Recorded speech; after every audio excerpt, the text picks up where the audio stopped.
নমস্কার বন্ধুরা, আপনাদের সবাইকে সিম্পল অ্যাস্ট্রোলজি চ্যানেলে স্বাগত জানাই। আজকের ভিডিওটিতে আমরা কর্কট রাশির জাতক জাতিকাদের আগামী আগস্ট মাসটি কেমন কাটতে চলেছে সেই সম্পর্কে আলোচনা করতে চলেছি। চলুন তাহলে শুরু করা যাক। কর্মক্ষেত্রের দিক থেকে আগামী আগস্ট মাসটি কর্কট রাশির জাতক জাতিকাদের বেশ অনুকূল হতে চলেছে। আপনাদের দশম ঘরের অধিপতি মঙ্গল একাদশ ঘরে, ষষ্ঠ এবং নবম ঘরের অধিপতি বৃহস্পতির সাথে যুক্ত হয়ে একাদশ ঘরে গোচর করবেন এবং তিনি একটি শক্তিশালী অবস্থানে থাকার জন্য কর্মক্ষেত্রে আপনারা সর্বক্ষেত্রেই সফল হবেন। কর্মক্ষেত্রে সমস্ত লোকজনেরা আপনার কর্মের প্রশংসা করবে এবং আপনার কথা মতো তারা চলার চেষ্টা করবে। আগামী মাসে আপনারা যে কোনো কর্মেই হাত দেন না কেন, সবে দিয়ে আপনারা সফলতা অর্জন করতে সফল হবেন। যে সমস্ত কর্কট রাশির জাতক জাতিকারা ব্যবসার সাথে যুক্ত রয়েছেন তাদের একটু সাবধানতা অবলম্বন করতে হবে। বর্তমানে আপনাদের সপ্তম ঘরের অধিপতি শনি মহারাজ অষ্টম ঘরে বক্রী অবস্থায় গোচর করছেন। তাই এই সময় আইন বিরুদ্ধ এমন কোনো কাজ বা ব্যবসায় আপনারা জড়িত না থাকার চেষ্টা করবেন। কিন্তু দেবগুরু বৃহস্পতির একাদশ ঘরে শুভ অবস্থান এবং তার নবম দৃষ্টি আপনাদের সপ্তম ঘরে থাকার জন্য ব্যবসাতেও আপনারা পরিশ্রম করলে এবং আইন অনুযায়ী কাজ করলে যথেষ্ট রোজগার করতে সক্ষম হবেন। এছাড়া দেবগুরু বৃহস্পতি আপনাকে আপনার ব্যবসার ক্ষেত্রে অনেক নতুন লোকজনের সাথে আলাপ এবং পরিচয় করিয়েও দেবেন, যারা আপনাকে ভবিষ্যতে অনেক ক্ষেত্রে সাহায্য করবে। আপনাদের ব্যবসায় যারা কর্মচারীরা আছেন, যারা আপনার অধীনে কাজ করেন, তাদের সাথে খুব সুন্দরভাবে কথাবার্তা বলবেন। কোনো অহংবোধ তাদের সামনে দেখাবেন না। এই কাজগুলি আপনারা যদি সঠিকভাবে করতে পারেন তাহলে ব্যবসায় আপনাদের অগ্রগতি হবেই। অর্থনৈতিক দিকের কথা বললে আগামী আগস্ট মাসটি কর্কট রাশির জাতক জাতিকাদের অনুকূল যেতে চলেছে। অর্থনৈতিক দিক থেকে মাসের প্রথমার্ধটি কর্কট রাশির জাতক জাতিকাদের বেশ ভালোই কাটবে। শুক্র ও বুধের মতো সৌম্য গ্রহ আপনাদের দ্বিতীয় ঘরে গোচর করছেন, যার ফলে আপনারা এই সময় সম্পদ আরোহণ করতে সফলতা অর্জন করবেন। এছাড়া দেবগুরু বৃহস্পতি এবং মঙ্গল আপনাদের একাদশ ঘরে গোচর করার জন্য আপনাদের অর্থের প্রবাহকে সমানভাবে বজায় রাখতে সাহায্য করবেন।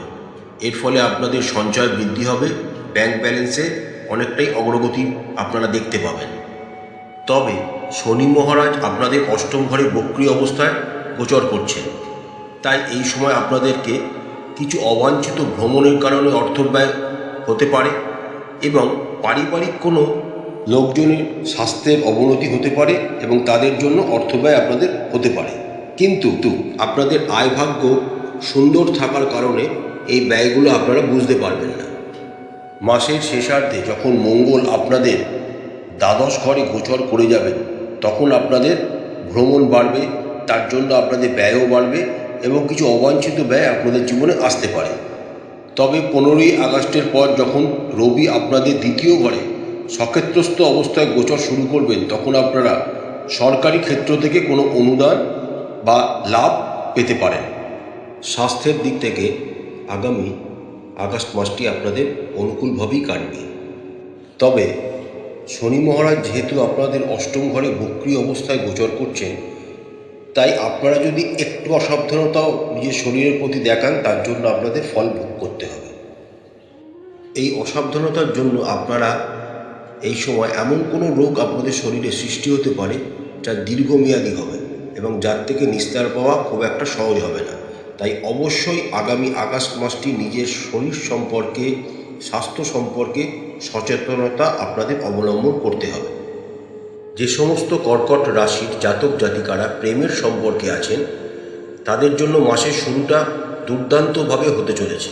আপনাদের দ্বিতীয় ঘরে বুধ ও শুক্রের মতো সৌম্য গ্রহ গোচর করছেন এবং একাদশ ঘরে মঙ্গল এবং বৃহস্পতি গোচর করছেন এবং তাদের সপ্তম দৃষ্টি আপনাদের পঞ্চম ঘরে পড়ছে। এর ফলে আপনাদের প্রেমের সম্পর্কে অনেক উন্নতি হবে। আপনারা একে অপরকে বুঝতে শিখবেন, নতুন করে চিনতে শিখবেন। আগামী মাসটি আপনার জন্য অত্যন্ত গুরুত্বপূর্ণ হবে, কারণ আপনারা আপনাদের পছন্দের কাউকে বিয়ের প্রস্তাব দিতে পারেন এবং তাতে আপনারা সফলও হবেন। যে সমস্ত কর্কট রাশির জাতক জাতিকারা বিবাহিত, তাদের মাসের প্রথমার্ধটি একটু সচেতন থাকতে হবে, কারণ মাসের প্রথম 15 দিন রবি আপনাদের রাশিতে গোচর করবেন এবং তার সপ্তম দৃষ্টি আপনাদের বিবাহ স্থানে পড়ার জন্য বিবাহ ক্ষেত্রে কিছু অসুবিধা সৃষ্টি করতে পারে। এছাড়া শনি মহারাজ, যিনি আপনাদের সপ্তম ঘরের অধিপতি, তিনি অষ্টম ঘরে গোচর করবেন, যা আপনাদের শ্বশুরবাড়ির দিক থেকে কিছুটা উত্থান পতনের দিক নির্দেশ করে। মাসের দ্বিতীয়ার্ধে যখন রবি আপনাদের দ্বিতীয় ঘরে গোচর করে যাবেন এবং শনি দ্বারা দৃষ্ট হবেন এবং শনিও রবি দ্বারা দৃষ্ট হবেন, তখন আপনাদের সম্পর্কের অনেক অশান্তি আসতে পারে, তাই সাবধানতা অবলম্বন জরুরি। কিন্তু যেহেতু দেবগুরু বৃহস্পতির নবম দৃষ্টি সারা মাস জুড়ে আপনাদের সপ্তম ঘরে থাকবে, তাই তিনি কোনো বড় বিবাদ আপনাদের দাম্পত্য জীবনে হতে দেবেন না এবং আপনাদের দাম্পত্য জীবনটাকে তিনি রক্ষা করবেন।